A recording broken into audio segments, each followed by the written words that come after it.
প্রথমে একটা বিষয় সেটা হলো যে আমি একটু মাফ চেয়ে নিচ্ছি আপনাদের কাছে। এই আলোচনার টপিকের মধ্যে এআই লেখা আছে, বাট আমি আসলে এআই নিয়ে আলোচনা করব না।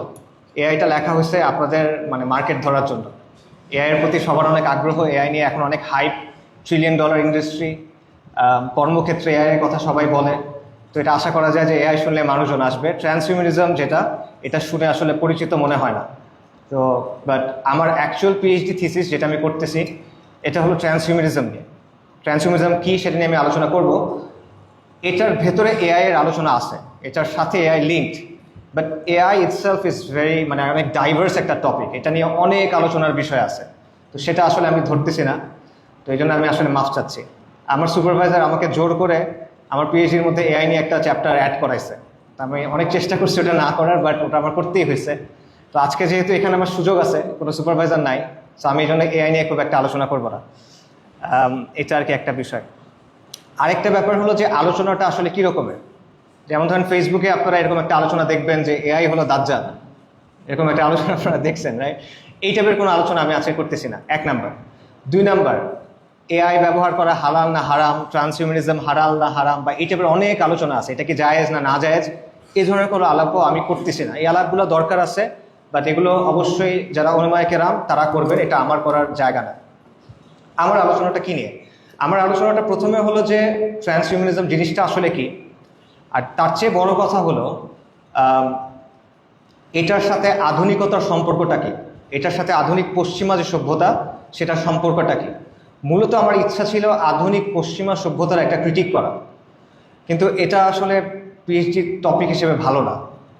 পিএইচডির টপিকে আপনার স্পেসিফিক করতে হয়, রাইট? একটা প্রবলেম স্টেটমেন্ট আনতে হয়, রিসার্চ কোয়েশ্চেন আনতে হয়, এগুলো আপনারা দেখবেন ইনশাল্লাহ, আপনারা অনেকেই করবেন। তো ওই জায়গাতে আমি চাচ্ছিলাম আধুনিকতার ক্রিটিক করতে, কিন্তু এটা সরাসরি করাটা জটিল ছিল। এই জন্য আমি যেটা করছি সেটা হলো ট্রান্সহিউম্যানিজমের যে আলোচনা সেটার মাধ্যমে আধুনিকতার ক্রিটিক করা। সো এই জন্য আমি যেটা করবো সেটা হলো ট্রান্সহিউম্যানিজম আসলে কি, এবং এটার সাথে আধুনিকতার সম্পর্কটা কী, এবং ইসলামের জায়গা থেকে আমরা ব্যাপারগুলোকে কীভাবে দেখি, এটা নিয়ে একটা আলোচনা। আমার ব্যাপারে একটা বিষয় বলি, সেটা হলো যে আমার ঢাকা ইউনিভার্সিটিতে ইকোনমিক্স 88 ব্যাচ। সো আমাদের ক্লাস শুরু হয়েছিল 2009-এ, যদিও 8-এ শুরু হবার কথা, কিছু হাইকোর্টের একটা রায়ের কারণে এটা পেছায় 2009-এ শুরু হয়েছিল। আমার সর্বশেষ ইউনিভার্সিটিতে স্টুডেন্ট হিসেবে আসা 14 সালে, আমাদের মাস্টার্সের সময়। এরপর একটু গ্যাপ ছিল, তারপর আমি মাস্টার্স করি মালয়েশিয়াতে, সেটা হলো ইসলামিক ব্যাংকিং এবং ফাইন্যান্সে। তো পিএইচডিটা আসলে এইদিকে করার কথা, ইকোনমিক্স এবং ইসলামিক ব্যাংকিং এবং ফাইন্যান্স, বাট আমি দেখলাম যে আমার কাছে কোনোটাই খুব একটা ভালো লাগতেছে না। পিএইচডি মানে হলো যে 4 বছর, অ্যাটলিস্ট 4 বছর একটা জিনিস নিয়ে পড়ে থাকা, 4 বছর ধরে একটা বিশাল বইয়ের মতো লেখা।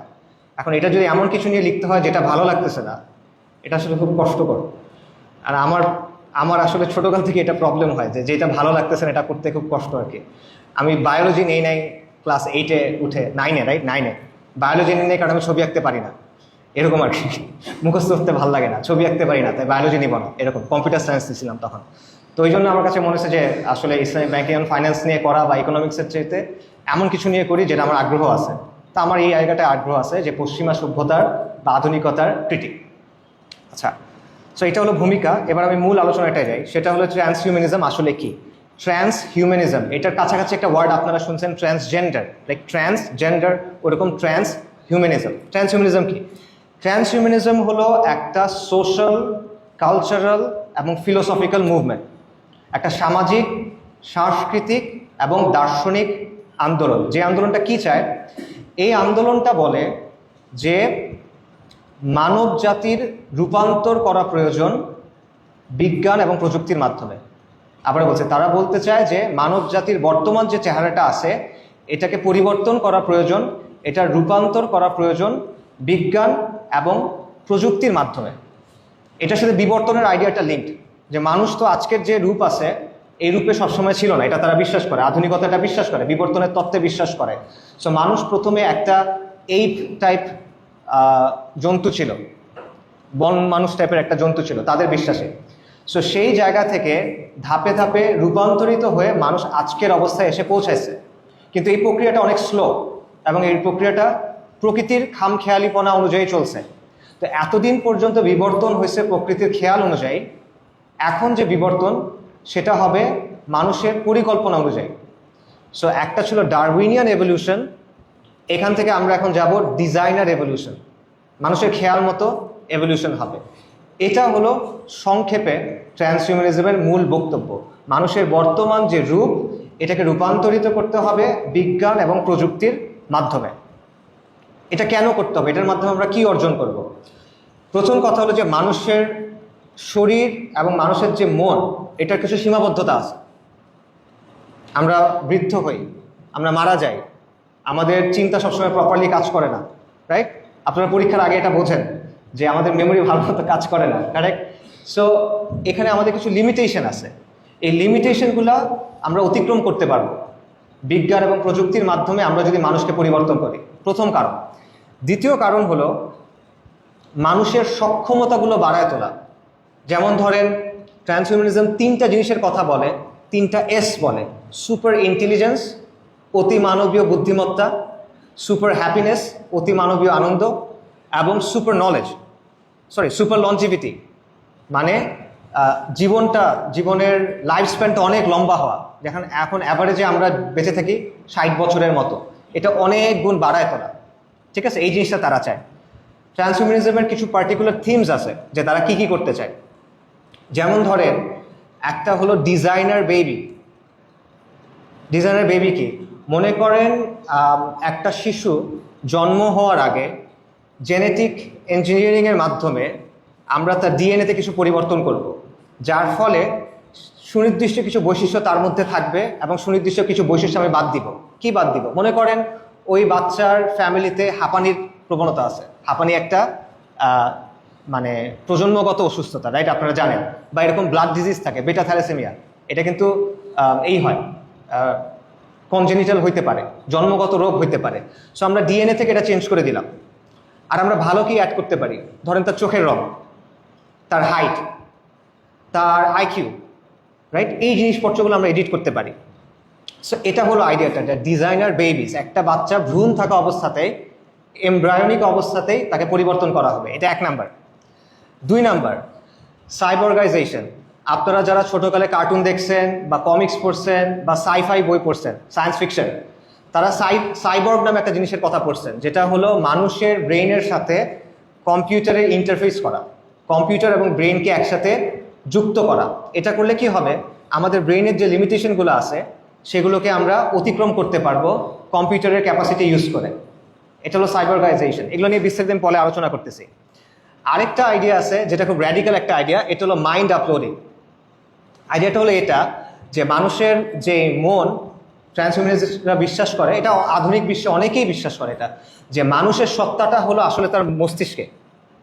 মানে মানুষ বলতে কি, আপনি জিনিসটা আসলে কি, আপনার সত্তাটা কি, এটা আসলে আপনার মাথায় আছে।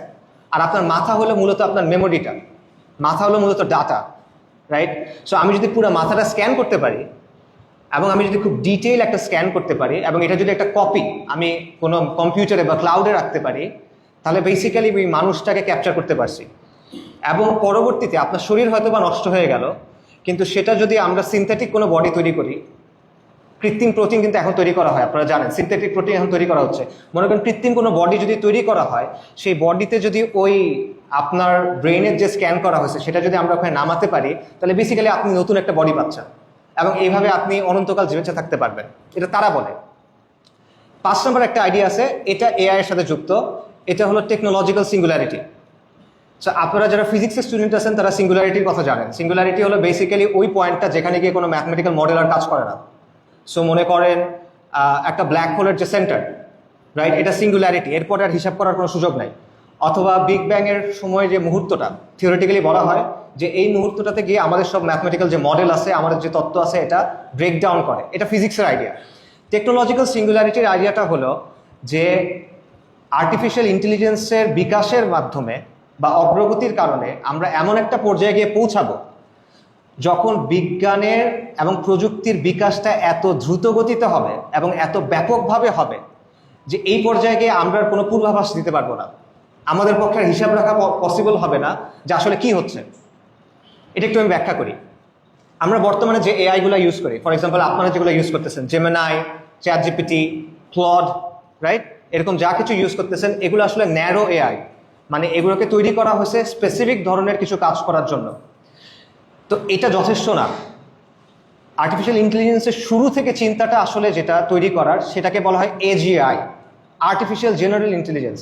এটার মানে হলো এমন কোনো মেশিন যেটা অনেকগুলো কগনিটিভ ডোমেইনের মধ্যে কাজ করতে পারবে এবং প্রত্যেকটাতে মানুষের মতো করে চিন্তা করতে পারবে, সে মানুষের সমপর্যায়ে চিন্তা করতে পারবে, শুধুমাত্র একটা ডোমেইনে না, সে অ্যাক্রস ডিফারেন্ট কগনিটিভ ডোমেইনসে শিখতে পারবে, জানতে পারবে এবং ওই জানাটাকে অ্যাপ্লাই করতে পারবে।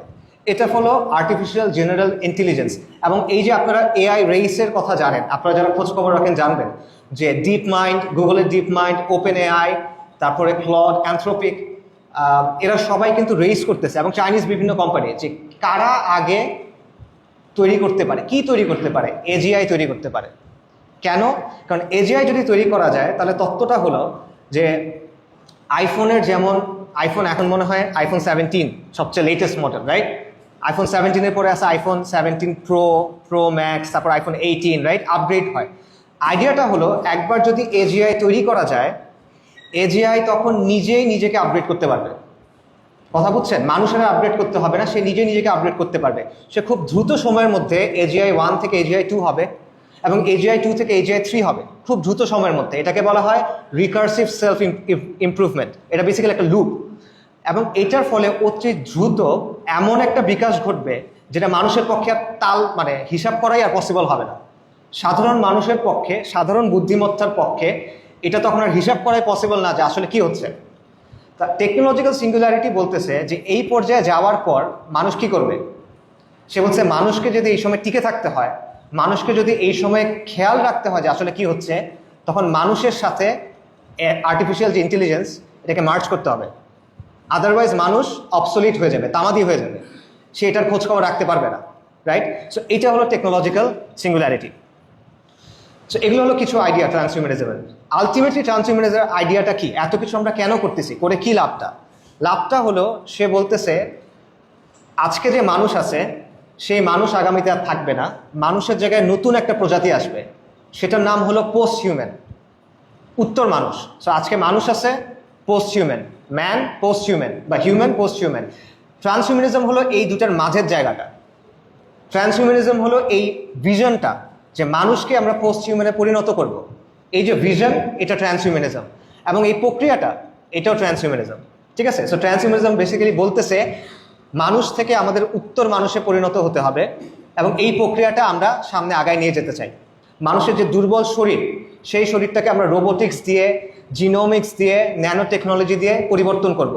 মানুষের যে দুর্বল ঠুনকো মস্তিষ্ক, যে পরীক্ষার আগে কোনো কিছু মনে থাকে না, বয়স বাড়ার সাথে স্মৃতি হারা যায়, এটাকে আমরা সর্বাধুনিক এআই এর সাথে যুক্ত করব, এবং এটার তখন আর কোনো সীমা থাকবে না। এবং তখন আমাদের কি হবে? তারা বলতেছে তখন মানুষের ক্ষমতা হবে গড লাইক। একাডেমিক আলোচনাতেই তারা এটা ইউজ করে, god like, small G, small letter G, god like, দেবতাদের মতো ক্ষমতা। এবং তারা বলতেছে যে এইভাবে মানুষ থেকে পোস্ট হিউম্যান হবে, এবং এই অবস্থাটা কীরকম হবে? একটা মানুষের সাথে শিম্পাঞ্জির যে দূরত্ব, রাইট, মানুষের তুলনায় শিম্পাঞ্জির যে বুদ্ধিমত্তা, পোস্ট হিউম্যানের সাথে মানুষের তুলনাটা ওই রকম। মানুষের কাছে শিম্পাঞ্জি যেমন, পোস্ট হিউম্যানের কাছে মানুষ তেমন। এটা হলো তাদের আইডিয়া।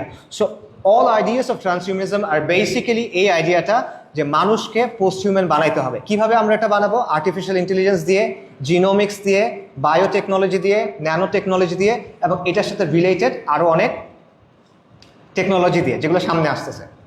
এখন প্রশ্ন হলো যে ভাই এটা আমি কেন করব? এরকম আজব একটা জিনিস আমরা কেন করবো? এটা লাভটা কি? অবশ্য অনেক লাভ আছে, অনেক কারণ আছে। প্রথম কারণ হলো কষ্ট লাঘব করা।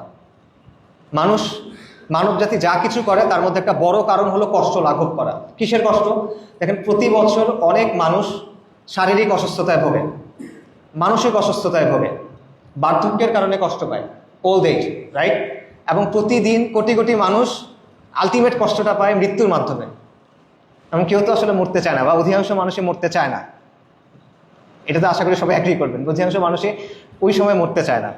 তো সেটা বলতেছে, তো আমরা যদি সায়েন্স এবং টেকনোলজির মাধ্যমে এগুলো চেঞ্জ করতে পারি, আমরা যদি সায়েন্স এবং টেকনোলজির মাধ্যমে অসুখগুলো দূর করতে পারি, আমরা যদি সায়েন্স এবং টেকনোলজির মাধ্যমে বার্ধক্য দূর করতে পারি, এবং আমরা যদি সায়েন্স এবং টেকনোলজির মাধ্যমে মৃত্যুকেও দূর করতে পারি, তাহলে এখানে সমস্যা কি?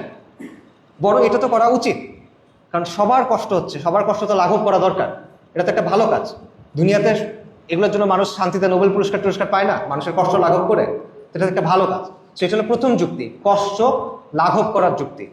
পরের যুক্তিটা হলো যে দেখেন, মানুষ তার ইতিহাসে সবসময় বিভিন্ন উপাদান, বিভিন্ন উপকরণ, বিভিন্ন হাতিয়ার ইউজ করছে। যেমন ধরেন, মানুষের হাত খুব শক্তিশালী না, তার হাতে নখ নাই। একটা বাঘের হাত অনেক শক্তিশালী, মানুষের হাত কিন্তু এত শক্তিশালী না। সো মানুষ কি করছে? সে বর্ষা তৈরি করছে, সে তীর তৈরি করছে, সে তলোয়ার তৈরি করছে, সে রাইফেল তৈরি করছে, অ্যাসল্ট রাইফেল তৈরি করছে, রাইট?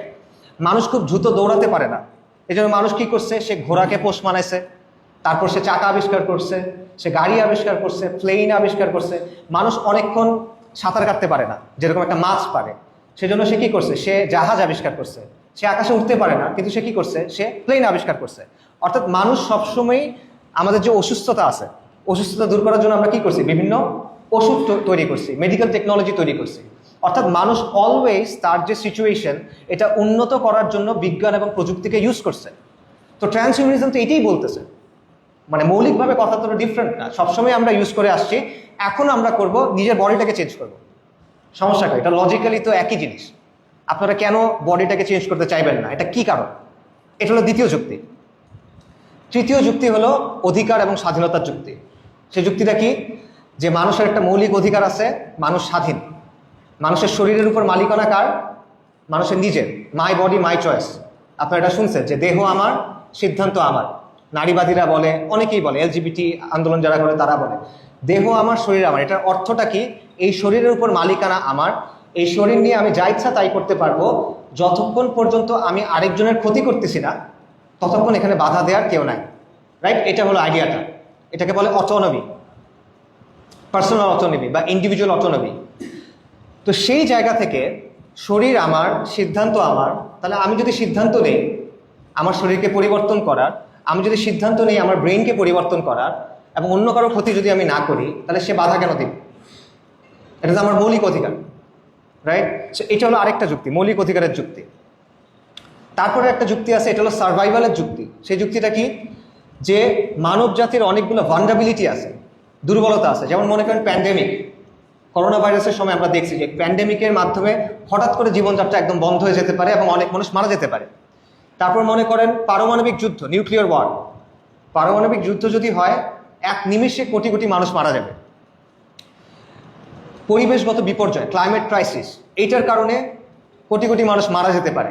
এবং যদি কোনো মহাজাগতিক দুর্ঘটনা ঘটে, মনে করেন একটা বিশাল উল্কাপিণ্ড এসে পৃথিবীর উপর এসে পড়ল, নিমিষের মধ্যে শত কোটি মানুষ মারা যেতে পারে, রাইট? সো এটা আমরা সলিউশন করবো কিভাবে? তখন বলতেছে বর্তমান অবস্থায় সলিউশন করা সম্ভব না, কিন্তু মানুষ যদি তার নিজেকে মেশিনের সাথে মার্জ করে, মেশিনের সাথে সংযুক্ত করে, তাহলে মানুষের পক্ষে পসিবল হইতে পারে এই ব্যাপারগুলো অতিক্রম করে টিকে থাকা। অর্থাৎ যুক্তিটা এখন হলো কিসের? সার্ভাইভালের, টিকে থাকার, অস্তিত্ব টিকে রাখার। আচ্ছা, এরপর হলো গ্লোবাল স্কেলে অনেক প্রবলেম আছে বর্তমান বিশ্বে, রাইট? রাজনৈতিক পর্যায়ে অনেক প্রবলেম, টেকনোলজিক্যাল অনেক প্রবলেম। এই প্রবলেমগুলো আমাদের পক্ষে সলভ করা বেশ কঠিন হয়ে যাচ্ছে। আমরা দেখতেছি যে আসলে সলভ কিন্তু হইতেছে না, এবং দিন দিন প্রবলেমগুলো আরও জটিল রূপ ধারণ করতেছে। সো এটা সলভ করার জন্য এই বুদ্ধি দিয়ে হবে না, আরও বেশি বুদ্ধি লাগবে। সহজ কথা হলো এটা। তো এইটার জন্য কি করতে হবে? আমরা এআই এর সাথে আমাদেরকে মার্জ করবো। সো এরকম অনেকগুলো যুক্তি তারা দেয়, এবং তারা আরেকটা বিষয় বলে, সেটা হলো যে দেখেন, এটা হলো আনন্দের যুক্তি। যে দেখেন, আলটিমেটলি মানব জীবনের উদ্দেশ্য কি? মানব জীবনের উদ্দেশ্য হলো আনন্দকে যত সম্ভব বাড়ানো এবং কষ্টকে যথাসম্ভব কমানো। Maximising pleasure, minimising harm. আনন্দ যত বেশি সম্ভব বাড়ানো, ক্ষতি যত বেশি সম্ভব কমানো। তো সেই জায়গা থেকে বলতেছে যে আমাদের যদি টেকনোলজির মাধ্যমে আমরা আনন্দ অনেক বাড়াইতে পারি, ক্রিয়েটিভিটি অনেক বাড়াইতে পারি, এটা তো আমাদের করা উচিত। এটি তো মানব জাতির উদ্দেশ্য, রাইট? এই কথাগুলো তারা বলে। এরপর তারা বলে যে আপনারা বলতে পারেন যে না, এখানে অনেক রিস্ক আছে। এটা করতে গিয়ে এমন হইতে পারে যে যাদের টাকা পয়সা আছে তারাই এটা করতে পারলো, গরিব মানুষরা করতে পারলো না। তখন অথবা দেখা গেল যে কিছু মানুষ নিজেদেরকে পরিবর্তন করলো, কিছু মানুষ পরিবর্তন করলো না। এই দুই দলের মধ্যে ঝগড়া হওয়া শুরু করলো বা যুদ্ধ হওয়া শুরু করলো। অথবা হইতে পারে যে কোনো কম্পিউটারের যেহেতু আমি ইন্টারফেস করতেছি সবাইকে, কোনো হ্যাকার সব কিছুর কন্ট্রোল নিয়ে নিল, রাইট? এরকম অনেক সিনারিও হয়। তখন ট্রান্সহিউম্যানিস্টরা বলে যে হ্যাঁ, এই রিস্কগুলো আছে, কিন্তু সবসময়ই সায়েন্টিফিক কোনো প্রকল্পের মধ্যে এই রিস্কগুলো থাকে। মানুষ যখনই সায়েন্টিফিক বিভিন্ন প্রকল্পের মধ্যে কাজ করছে, এই রিস্কগুলো থাকে। তো রিস্ক নিয়েই আমাদের কাজ করতে হবে, বাট আমাদের চেষ্টা করতে হবে রিস্কগুলো মিটিগেট করার, মানে এটা যেন বড় রিস্ক না হয় সেই চেষ্টাটা করতে হবে। এটা হলো তাদের বক্তব্য। এখন আপনাদের কাছে মনে হতে পারে যে এটা সায়েন্স ফিকশন, বাট এটা আসলে সায়েন্স ফিকশন না। এটার বেশ কিছু জিনিস বাস্তবে এখন পসিবল। আমি আপনাদের কয়েকটা এক্সাম্পল দিচ্ছি। প্রথম বিষয়টা হলো যে ট্রান্সহিউম্যানিজমের ধারণাটা পুরো ওয়ার্ল্ডে এখন বেশ প্রভাবশালী। ফিল্ম, লিটারেচার, ভিডিও গেমস এবং একাডেমিক জগতে এটা নিয়ে অনেক আলোচনা হয়। অনেক সিনেমা আছে যেটা এটার উপর বেস করে হয়েছে, অনেক গেমস আছে, এগুলো অনেক আগে থেকেই হচ্ছে। একাডেমিক জগতে এগুলো নিয়ে আপনি দেখবেন রীতিমতো বই, পেপার্স এবং একাডেমিক কনফারেন্সেস হয়। ইউভাল নোয়া হারারির একটা বিখ্যাত বই আছে হোমো সেপিয়েন্স, রাইট? এটা আপনারা সবাই জানেন। বাট তার পরের বইটার নাম হলো হোমো ডিওস, যেই বইটা মূলত এই ট্রান্সহিউম্যানিজমের বিষয়টা নিয়ে আলোচনা করে। সো এবং এখন যেটা হচ্ছে, অনেক রিসার্চ হচ্ছে, যে রিসার্চগুলোর ফোকাস হলো এমন সব জায়গা যেগুলো ট্রান্সহিউম্যানিজমের সাথে লিঙ্কড। তার চেয়ে বড় কথা হলো, বর্তমান ওয়ার্ল্ডের সবচেয়ে ক্ষমতাশীল যে মানুষগুলো তারা এটাতে বিশ্বাস করে। এরা কারা? এরা হলো ইলন মাস্ক, এরা হলো পিটার থিল, এরা হলো জেফ বেজোস, এরা হলো বিল গেটস, এরা হলো ল্যারি পেজ, এরা হলো ল্যারি এলিসন, ওরাকল এবং গুগলের। আপনারা যারা চেনেন না, জেফ্রি এপস্টিনের নাম আমরা শুনছেন। এপস্টিন ট্রান্সহিউম্যানিজমে বিশ্বাসী ছিল এবং এগুলোর জন্য তারা ইনভেস্টমেন্ট করছে বিলিয়ন্স অফ ডলার। আপনার আমার ইনভেস্টমেন্ট একরকম, এদের ইনভেস্টমেন্ট আরেক রকম। তারা literally billions of dollar investment করছে এটার জন্য। আচ্ছা, এবং এই লোকগুলা, শুধু যে কয়জনের নাম আমি বললাম, এদের অ্যাকচুয়াল সম্পদ কি পরিমাণ? $1.5 ট্রিলিয়ন। $1.5 ট্রিলিয়ন, জাস্ট এই কয়জন মানুষের কথা আমি বললাম। সো এরা ইনভেস্ট করতেছে ট্রান্সহিউম্যানিজম রিলেটেড জায়গাগুলোতে। এদের ক্যাপিটাল আছে এবং এদের ওই পাওয়ারটা আছে, এরা গভর্নমেন্টের সিদ্ধান্তগুলোকেও কিন্তু প্রভাবিত করতে পারে। অ্যাকচুয়াল টেকনোলজি দেখেন, আপনারা যারা বায়োলজি রিলেটেড সাবজেক্টে পড়েন, ইভেন এগ্রিকালচারেও পড়েন, তারা একটা টেকনোলজির নাম জানবেন। এটার নাম হলো CRISPR Cas, CRISPR-CAS, CRISPR Cas. CRISPR Cas একটা জেনেটিক ইঞ্জিনিয়ারিংয়ের টেকনোলজি এবং এটা বাস্তবে ইউজ করা হয়েছে। 2018 সালে চীনের একজন বিজ্ঞানী, সে দুটা বাচ্চার জিন এডিটিং করছে, দুটো যমজ বোন। কেন করছে? সে জেনেটিক ইঞ্জিনিয়ারিং করে তাদেরকে একটা রোগের ব্যাপারে ইমিউন করে দিছে। সে রোগটা হলো HIV, একটা ভাইরাস। HIV আপনারা সবাই জানেন, রাইট? যেটা থেকে এইডস হয়। ওই বাচ্চাদের বাবা HIV পজিটিভ ছিল, মা HIV নেগেটিভ ছিল। IVF হয়েছে, ইনভিট্রো ফার্টিলাইজেশন, আপনারা এটা জানার কথা। এমব্রায়ো অবস্থাতে সে জিন এডিট করছে যাতে এই বাচ্চারা যখন জন্মাবে তারা HIV রেজিস্ট্যান্ট হবে। এটা তখন করা হয়েছিল 2018 সালে। এটা নিয়ে তখন অনেক কন্ট্রোভার্সি হয়েছে। বাট বর্তমানে এটা রেগুলেশন হিসেবে আনা হয়েছে। যেমন কিছু জেনেটিক ওষুধ আছে, সিকল সেল ডিজিজ আপনারা জানবেন অনেকে, বেটা থ্যালাসেমিয়া। এই ওষুধগুলোকে জিন এডিটিংয়ের মাধ্যমে ভ্রূণ অবস্থাতেই পরিবর্তন করে ফেলা হচ্ছে, মানে তাদের জন্য এই ওষুধগুলো না হয়। অর্থাৎ এই টেকনোলজি অলরেডি কি থিওরিটিক্যালি অ্যাভেলেবল, যার মাধ্যমে আমি ডিজাইনার বেবি তৈরি করতে পারবো। এটা হলো মেডিকেল অ্যাসপেক্ট, সবসময় এটা মাথায় রাখবেন। একটা হলো মেডিকেল অ্যাসপেক্ট, কিন্তু মেডিকেল অ্যাসপেক্টটাকে খুব ইজিলি এনহ্যান্সমেন্টের দিকে নেওয়া যায়। যেমন আমি উদাহরণ দিচ্ছি, ধরেন কেউ সড়ক দুর্ঘটনা হলো, তার মুখের একদিক নষ্ট হয়ে গেল, তো মেডিকেলি এটা ঠিক করার জন্য আমরা কিছু কাজ করতে পারি। কিন্তু ওই একই টেকনোলজি দিয়ে যার মুখে কিছু হয় নাই, কিন্তু সে তার মুখটা যে সুন্দর করতে চায় আরও, আপনি কিন্তু সেটাও করতে পারবেন।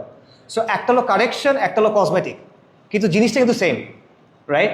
সো যেই টেকনোলজি দিয়ে আমি জিন এডিট করে একটা মানুষকে কোনো রোগের থেকে বাঁচাবো, সেই একই টেকনোলজি দিয়ে আমি তাকে এনহ্যান্সও করতে পারবো। সো এই টেকনোলজি আছে। ব্রেইন কম্পিউটার ইন্টারফেস, যেটা আপনারা অনেকে একটা প্রোগ্রামের কোম্পানির নাম শোনার কথা, এটা হলো নিউরালিঙ্ক, ইলন মাস্কের নিউরালিঙ্ক। নিউরালিঙ্ক যে কাজটা করছে, যে তারা ব্রেইন কম্পিউটার ইন্টারফেস বর্তমানে ইউজ করতেছে। 2024 সালে একজন রোগী, সে প্যারালাইজড, তার মাথায় একটা কয়েনের সাইজের চিপ বসানো হয়েছে এবং এই চিপটা দিয়ে সে কী করতেছে, তার বডি প্যারালাইজ, কিন্তু সে জাস্ট তার মনকে ইউজ করে ইন্টারনেট ব্রাউজ করতে পারে, সে একটা মাউসের কার্সার সরাইতে পারে, মানে সে চিন্তা করতেছে কার্সারটা ডান দিকে যাবে বা বাম দিকে যাবে, উপরে যাবে নিচে যাবে, এবং সেটা সরতেছে, এবং সে গেম খেলতে পারতেছে। অনেক জটিল গেম না, পাবজি না, বাট মনে করেন অনেক ছোটকালে আমরা গেম খেলতাম একটা, আপনারা হয়তো বা চিনেন না, ডিএক্স বল বা প্যারানয়, আপনারা হয়তো বা চিনবেন না, এটা যারা এইটা আছে তারা চিনবেন। ওই টাইপের যে একটা জিনিস সরাইতে হয়, রাইট, এই টাইপের গেম সে ব্রেন দিয়ে খেলতে পারতেছে। এটা হলো জাস্ট রিসেন্ট অবস্থা। এটা দিয়ে আরও কি করা যেতে পারে, তারা বলতেছে দেখেন মানুষের অনেকগুলা নিউরোলজিক্যাল অসুস্থতা থাকে, যেমন ধরেন সিভিয়ার এপিলেপসি, মানে ব্যাপক মৃগী রোগ, এই হয়েছে সিজার হয়। তারপর মনে করেন পার্কিনসন্স ডিজিজ, এই টাইপের ওষুধ থাকে, এগুলো হলো নিউরোলজিক্যাল ডিসঅর্ডার। সে বলতেছে এই চিপটা বসানোর মাধ্যমে আমরা এই ওষুধগুলো আস্তে আস্তে সলভ করতে পারবো। তারপর মনে করেন একটা মানুষের স্পাইনাল কর্ড ছিঁড়ে গেছে, স্পাইনাল কর্ড ছিঁড়ে যাওয়ার ফলে কী হবে বলেন, প্যারালাইসিস হবে। কিন্তু যদি চিপটা বসানো হয় এবং এটার সাথে যদি আমরা সামহাও প্রস্থেটিক আর্মস ইউজ করি, মানে আমরা যান্ত্রিক অঙ্গ প্রত্যঙ্গ বসাই তার বডিতে, তখন সে এগুলোকে ইউজ করতে পারবে। ইভেন তারা বলতেছে যে কোনো মানুষের দৃষ্টিশক্তি যদি চলে যায়, আমি যদি সরাসরি তার ভিজুয়াল কর্টেক্সকে স্টিমুলেট করতে পারি, সে তো দেখতেও পারার কথা থিওরিটিক্যালি, এটা তারা বলতেছে। আচ্ছা, মনে করেন কারো হাত নাই, আমি তার একটা যান্ত্রিক হাত বসাইলাম এবং এই হাতটাকে কানেক্ট করলাম এই চিপটার সাথে। তাদের কথা হলো যে এই হাতটা তো নর্মাল হাতের চেয়ে ভালোভাবে কাজ করার কথা তখন, এবং নর্মাল হাতের অনেক দুর্বলতা আছে, রক্ত মাংসের হাতের দুর্বলতা আছে, কিন্তু যান্ত্রিক হাতের দুর্বলতা নাই, রাইট? আচ্ছা, এই বিষয়টা হচ্ছে। এরপরে এগুলো তো মেডিকেলের বাইরে কি হইতে পারে? মেডিকেলের বাইরে হইতে পারে মনে করেন আমরা এখন ফোন ইউজ করি টাচ স্ক্রিন দিয়ে, আমরা টেলিভিশন ইউজ করি রিমোট কন্ট্রোল দিয়ে, কারেক্ট? আপনি সব কিছু ওই চিপের সাথে নিয়ে আসতে পারবেন। সো আপনি জাস্ট মনে করেন চিন্তা করলেন, লাইট জ্বলে উঠলো, চিন্তা করলো, টিভি চলা শুরু করলো, এইগুলো আপনি করতে পারবেন। তারপর মনে করেন দুজন মানুষের মাথায় যদি চিপটা বসানো থাকে, তাহলে তারা একে অপরের সাথে কথা বলতে পারবে, অ্যাকচুয়ালি কথা না বলে, টেলিপ্যাথি। সো পরীক্ষার হলে ফর এক্সাম্পল আপনি হয়তো আপনার ফ্রেন্ডের কাছ থেকে জানতে পারবেন, বা পাত্রী দেখতে গেছেন, আপনি হয়তো বা তার সাথে কথা বলতে পারবেন এইভাবে, রাইট? আচ্ছা, এটার সাথে এআই ইন্টিগ্রেশন করা সম্ভব। এআই ইন্টিগ্রেশন যদি করা হয় তাহলে আমাদের যে প্রসেসিং পাওয়ার ব্রেইনের, সেটা থেকে আমরা বের হয়ে যেতে পারবো। সো এরকম অনেকগুলো বিষয় বলা হচ্ছে। আবারও এগুলো সব কিছু হয় না, এখনও কি হয়েছে, ব্রেন দিয়ে মানে চিন্তা দিয়ে মাউসের কার্সার সরানো, চিন্তা দিয়ে ব্রাউজ করতে পারা, বা থিওরিটিক্যালি এটা পসিবল, ঠিক আছে? আচ্ছা, জেফ বেজোস, পিটার থিল, এদের মতো লোকেরা বিলিয়নস অফ ডলার খরচ করতেছে মানে বার্ধক্য, যেটাকে আমরা বলি বয়স্ক হওয়া, বয়স বাড়া, এটাকে কিভাবে থামানো যায়। বার্ধক্য আসলে কি?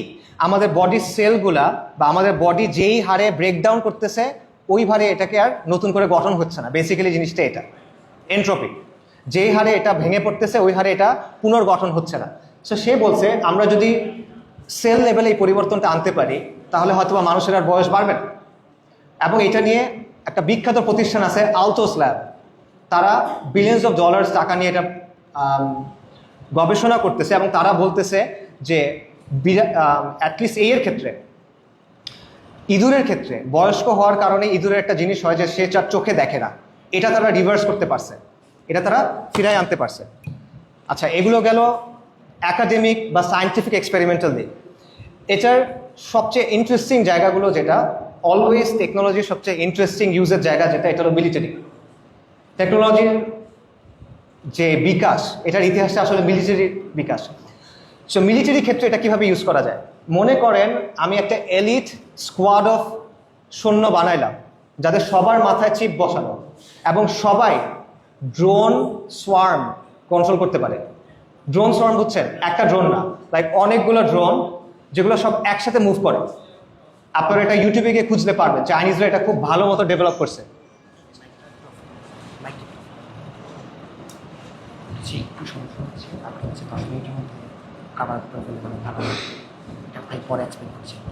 আচ্ছা, ওকে, আচ্ছা। সো এইটা হলো এই ধরনের মিলিটারি ক্ষেত্রেও এই অ্যাপ্লিকেশনগুলো নিয়ে আলোচনা হচ্ছে। সো এটা হলো ট্রান্সহিউম্যানিজমের যে চিন্তাগুলো আছে, যে ভিশনটা আছে, সেই ভিশনটার একটা সংক্ষিপ্ত আলোচনা। এখন এটার একটা হিস্ট্রি আছে, এটার হিস্ট্রি নিয়ে আলোচনা করার কথা ছিল, বাট আমাদের একটু দ্রুত শেষ করতে হবে।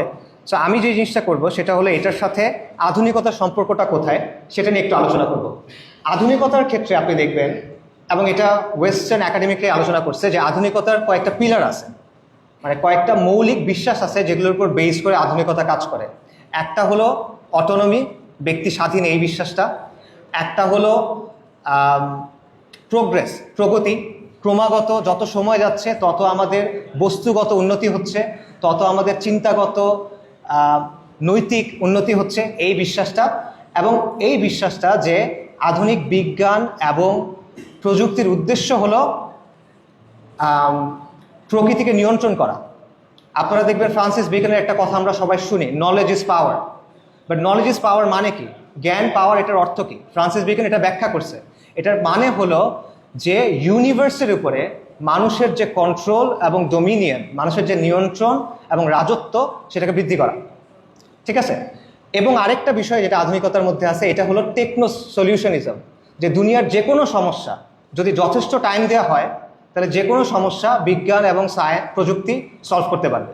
সো ট্রান্সহিউম্যানিজম যে কাজটা করতেছে সেটা হলো এটাকে সে চূড়ান্ত পর্যায়ে নিয়ে যাচ্ছে। সো আপনি এসে বলতেছেন যে আমি স্বাধীন, অটোনমির বিশ্বাস, আমার দেহ আমার চয়েস। ট্রান্সহিউম্যানিজম এসে বলতেছে হ্যাঁ, আমার দেহ আমার চয়েস, সো আমার দেহটাকে আমি পরিবর্তন করতে পারি।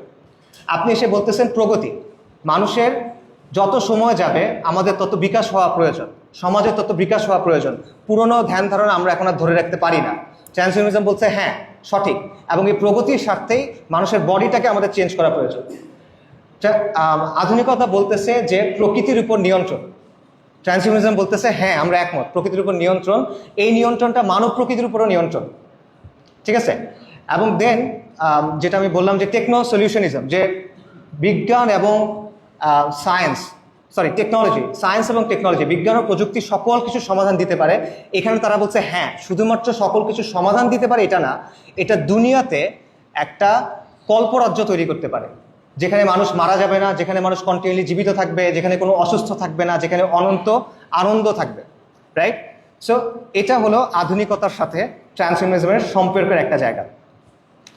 আচ্ছা, এইখানে ইসলামের জায়গা থেকে বেশ কিছু বিষয় আমরা বলতে পারি যে ইসলামের সাথে পার্থক্যগুলো আসলে কোথায়। একটা মিনিট। ওকে, প্রথমত ট্রান্সহিউম্যানিজমের মূল চিন্তাটা এটা হলো এক্সট্রিমলি দুনিয়া সেন্ট্রিক, মানে দুনিয়ার বাইরে আর কিছু নিয়ে সে চিন্তা করে না, এবং তার চিন্তাটা একেবারে ম্যাটেরিয়ালিস্টিক। সো দুনিয়ার মধ্যেই আপনার একটা কল্পলোক তৈরি করতে হবে। এবং গত শতাব্দীগুলোতে বিভিন্ন পলিটিক্যাল ফিলোসফি, কমিউনিজম, নাৎসিজম, ফ্যাসিজম, এই জিনিসটাই করার চেষ্টা করছে যে দুনিয়ার মধ্যে একটা কল্পলোক, এমন কিছু একটা তৈরি করব যেখানে সব কিছু সমাধান হয়ে গেছে। তো এখন এটা টেকনোলজির মাধ্যমে করা হচ্ছে। গায়েবে সে বিশ্বাস করে না। কিন্তু ইসলাম আমাদের কি বলে? ইসলাম বলে মানুষের জীবনের বা বাস্তবতার দুটো দিক আছে, একটা হলো দুনিয়া, একটা হলো আখিরাত। এবং একটা হলো শাহাদার জগৎ, যেটা আমরা দেখি, একটা হলো গায়েব, যেটা আমরা দেখি না। এবং আল্লাহ সুবহানাহু ওয়া তাআলা আমাদের বলছে ওয়ামাল হায়াতুদ দুনিয়া ইল্লা মাতাউল গুরুর, দুনিয়ার জীবন হলো ছলনা মাত্র। এবং আল্লাহ সুবহানাহু ওয়া তাআলা আমাদের বলছেন কুল্লু নাফসিন যায়িকাতুল মাউত, প্রত্যেক জীবকে মৃত্যুর স্বাদ আস্বাদন করতে হবে। জ্ঞানের ক্ষেত্রে ট্রান্সহিউম্যানিস্টরা মনে করে এটা আধুনিকতার চিন্তা, যে শুধুমাত্র ম্যাটেরিয়াল জ্ঞান গ্রহণযোগ্য, শুধুমাত্র যৌক্তিক জ্ঞান গ্রহণযোগ্য। ইসলাম বলে হ্যাঁ, মানুষের যুক্তিতর্ক থেকে যে জ্ঞান আছে এটা গ্রহণযোগ্য, বাট এটাকে আমরা ওয়াহির আলোকে গ্রহণ করতে হবে।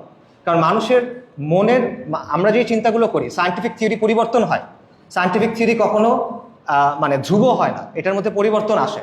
সো আমরা যে চিন্তাগুলো করি এগুলোর মধ্যেও পরিবর্তন আসতে পারে। সো এই জায়গা থেকেও এপিস্টেমোলজির জায়গায়, অর্থাৎ আমরা কিভাবে কোনো কিছু জানবো, সেই জায়গাতেও দ্বিমত আছে। মানুষের ক্ষেত্রে ট্রান্সহিউম্যানিজম মনে করে যে মানুষ হলো আধা ক্ষেত্রে একটা জিনিস, ডিফেক্টিভ একটা জিনিস, ত্রুটিপূর্ণ একটা জিনিস। কিন্তু আল্লাহ সুবহানাহু ওয়া তাআলা বলতেছেন লাকাদ খালাকনাল ইনসানা ফি আহসানি তাকওয়িম, আল্লাহ সুবহানাহু ওয়া তাআলা মানুষকে সৃষ্টি করছেন সর্বোত্তম উপায়ে। আল্লাহ সুবহানাহু ওয়া তাআলা বলছেন ওয়ালাকাদ কাররামনা বানি আদম, আমি বনি আদমকে সম্মানিত করছি অনেক সৃষ্টির উপরে। সো এই জায়গাগুলোতে আপনি দেখবেন ট্রান্সহিউম্যানিজমের সাথে ইসলামের চিন্তার অনেক বড় পার্থক্য আছে। ট্রান্সহিউম্যানিজম মনে করে যে মানুষ হলো তার মনটা, মন হলো আসলে ব্রেইন, ব্রেইন হলো কিছু ডাটা। আর আমরা বলতেছি, আল্লাহ আমাদের জানাচ্ছেন যে মানুষ হলো রূহ, মানুষ হলো নাফস, এবং মানুষ হলো আকল। এই প্রত্যেকটা জিনিস আছে। সো ট্রান্সহিউম্যানিজমের মধ্যে এই জিনিসগুলো নাই। সো ফাইনালি একটা বিষয় বলে আমি শেষ করতেছি, সেটা হলো যে এগুলো তো জেনারেল কথা, বাট ট্রান্সহিউম্যানিজম যে প্রতিশ্রুতিগুলো দেয় এগুলোর সাথে আপনি কোরআনের কিছু আয়াতের হুবহু মিল পাবেন। মানে কোরআনের কিছু আয়াতে কিছু বিষয় বলা হয়েছে যেগুলো হুবহু ট্রান্সহিউম্যানিজম যেই প্রতিশ্রুতিগুলো দেয় সেগুলোর সাথে মিলে যায়। এগুলো কোন আয়াত? এগুলো হলো ওই আয়াত যে আয়াতে আল্লাহ আজ্জা ওয়া জাল আমাদের জানাচ্ছেন যে ইবলিস কিভাবে আদম আলাইহিস সালামকে বিভ্রান্ত করছিল। যেমন সূরা তাহাতে আল্লাহ সুবহানাহু ওয়া তাআলা বলতেছেন, ফাওয়াসওয়াসা ইলাহি শাইতান, অতঃপর ইবলিস তাকে কুমন্ত্রণা দিল। কাকে? আদমকে, আদম আলাইহিস সালামকে। ক্বালা ইয়া আদামু হাল আদুল্লাকা আলা শাজারাতিল খুলদ, হে আদম আমি কি তোমাকে শাজারাতুল খুলদের কথা বলবো, ওই বৃক্ষের কথা বলবো যেটা অনন্ত জীবনদায়ী, ওয়া মুলকিন লা ইয়াবলা, এবং এমন একটা রাজত্ব যেটা অক্ষয়।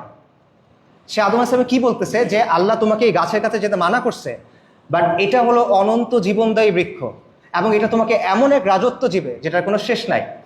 এবং সূরা আরাফে আল্লাহ সুবহানাহু ওয়া তাআলা বলতেছেন ইবলিস অ্যাকচুয়ালি কি বলতেছিল। ইবলিস বলতেছে, ওয়াকালা মা নাহাকুমা রব্বুকুমা আন হাযিহি শাজারা, তোমার রব তোমাদেরকে এই বৃক্ষের কাছে যেতে কেন মানা করছে জানো? কারণ তোমরা যদি এখানে যাও ইল্লা আন তাকুনা মালাকাইন, তাহলে তোমরা ফেরেশতাদের মতো হয়ে যাবা, আও তাকুনা মিনাল খালিদিন, অথবা তোমরা তাদের মতো হয়ে যাবা যারা চিরস্থায়ীভাবে জান্নাতে বসবাস করে। অর্থাৎ ইবলিসের যে মিথ্যা প্রতিশ্রুতি সেটা কি? এমন একটা বিশেষ জ্ঞান আছে যে জ্ঞানের কাছে যদি আপনি যান তাহলে আপনি অক্ষয় রাজত্ব পাবেন, এবং এই জ্ঞান আল্লাহ মানুষের কাছ থেকে গোপন করছেন, নাউজুবিল্লাহ। আপনি ফেরেশতাদের মতো হতে পারবেন, আপনি অমরত্ব পাবেন, এবং আপনি দুনিয়াতে চিরস্থায়ী হবেন। রাইট? এই হলো প্রতিশ্রুতি। এবং সূরাতুন নিসাতে আপনারা জানেন যে ইবলিস আল্লাহ সুবহানাহু ওয়া তাআলাকে বলতেছে, আল্লাহ সুবহানাহু ওয়া তাআলাকে সে প্রতিশ্রুতি দিচ্ছে, প্রমিস করতেছে। সে বলছে, ওয়া ক্বালা লা আত্তাখিযান্না মিন ইবাদিকা নাসিবাম মাফরুদা, আমি অবশ্যই তোমার বান্দাদের মধ্য থেকে একটা অংশকে কি করব? পথভ্রষ্ট করব। এবং পথভ্রষ্ট করে আমি কি করব? সে বলতেছে, ওয়ালা আমুরান্নাহুম ফালা ইউগাইয়িরুন্না খালাকাল্লাহ, আমি তাদেরকে আদেশ করব এবং তারা আল্লাহর সৃষ্টিকে কি করবে? পরিবর্তন করবে। সো আপনি যদি চিন্তা করে দেখেন তাহলে ট্রান্সহিউম্যানিজমের যেই প্রতিশ্রুতিগুলা, ইমর্টালিটি, অমরত্ব, অতিমানবীয় জ্ঞান, অতিমানবীয় শক্তি, অতিমানবীয় রাজত্ব, রাইট, এই প্রত্যেকটা জিনিস আসলে ওই প্রতিশ্রুতি যেটা ইবলিস আদম আলাইহিস সালামকে দিছিল কোথায়? জান্নাতে। এবং যুগে যুগে আপনি যদি দেখেন, এখানে আমি শেষ করছি, যুগে যুগে আপনি যদি দেখেন যে যুগে যুগে যত সিক্রেট সোসাইটিস আছে বা Rosicrucians, Illuminati, Freemason, mystery religions of Babylon, এই সব কিছু যদি আপনি দেখেন এগুলোর সব কিছুর মূলে এই একটা কথা, সেটা হলো যে ইবলিস আসলে মানুষের ভালো চাইছিল, আল্লাহ একটা জিনিস মানুষের কাছে গোপন করছিল, সেই জিনিসটা নাউজুবিল্লাহ সেটা সে আদম আলাইহিস সালামকে জানাই দিছে, এবং এটার মাধ্যমে মানুষ অক্ষয় জীবন পাবে, এটার মাধ্যমে মানুষ ফেরেশতাদের মতো হয়ে যাবে, এবং এটার মাধ্যমে মানুষ অক্ষয় একটা রাজত্ব পাবে।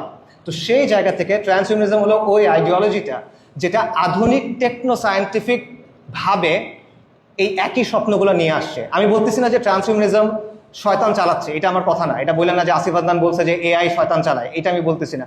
আমি বলতেছি এই স্বপ্নটা সেম। মধ্যযুগে মানুষ মনে করতো আলকেমি, আপনারা আলকেমির কথা শুনছেন, যে পরশ পাথর নামে একটা জিনিস আছে, যে কোনো মেটালের সাথে যদি লাগানো হয় সেটা স্বর্ণ হয়ে যাবে। এবং এলিক্সির অফ লাইফ নামে একটা জিনিস আছে যেটা পরশ পাথর থেকে তৈরি করা যায়, এটা যদি কেউ খায় সে অমরত্ব পাবে। সো মধ্যযুগে এই চিন্তাটা ছিল আমি অমরত্ব পাবো, আমি অনেক সম্পদশালী হব, আমি অনেক শক্তিশালী হব। কিভাবে? আলকেমির মাধ্যমে, জাদুর মাধ্যমে। আর এখন চিন্তাটা হলো আমি অমরত্ব পাবো, আমি অনেক শক্তিশালী হব, আমার অনেক জ্ঞান হবে। কিভাবে? বিজ্ঞান এবং প্রযুক্তির মাধ্যমে। ইম্পালসটা সেম, বাট এর প্রেজেন্টেশনটা ডিফারেন্ট। যাই হোক, আমার আরও অনেক কিছু বলা ছিল, বাট আমাকে বলা হয়েছে যে আলোচনাটা এখন শেষ করতে হবে। সো আমি এখানে আলোচনা শেষ করতেছি। সুবহানাকা আল্লাহুম্মা ওয়া বিহামদিকা আশহাদু আল্লা ইলাহা ইল্লা আনতা আস্তাগফিরুকা ওয়া আতুবু ইলাইক। আসসালামু আলাইকুম ওয়া রাহমাতুল্লাহ।